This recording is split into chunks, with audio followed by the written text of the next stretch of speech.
Un plébiscite, même si de son propre aveu, cette élection était loin d'être gagnée. Jean-René Etchegaray sera une nouvelle fois maire de Bayonne. Le candidat Renaissance, à la tête d'une liste diversante, a remporté plus de 50% des suffrages. Un troisième mandat arraché dans une triangulaire inédite.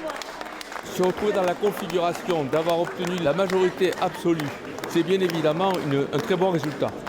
Un résultat que je n'espérais pas. Les Bayonnaises et les Bayonnais ont considéré, dans une large majorité, non seulement qu'il fallait aller voter, et ensuite de faire le choix, qui profite bien sûr à la liste que je conduisais, dans une configuration totalement nouvelle.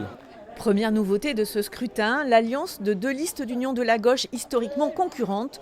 Une fusion portée par l'Albert Salé Jean-Claude Hiriart, 41% des suffrages. Un pari qui n'a pas fonctionné. On reste serein.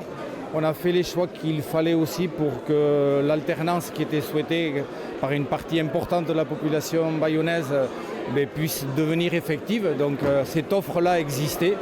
La majorité des Bayonnaises et des Bayonnais n'ont pas souhaité ce changement-là, dont acte. Deuxième nouveauté, l'accession au second tour d'une liste d'extrême droite. Avec 8% des voix, le candidat Pascal Le Cellier devient le premier conseiller municipal RN de Bayonne.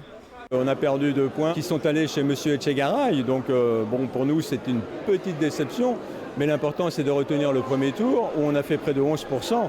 Maintenant, un troisième tour s'ouvre, celui des conseillers élus à la communauté d'agglomération Pays Basque.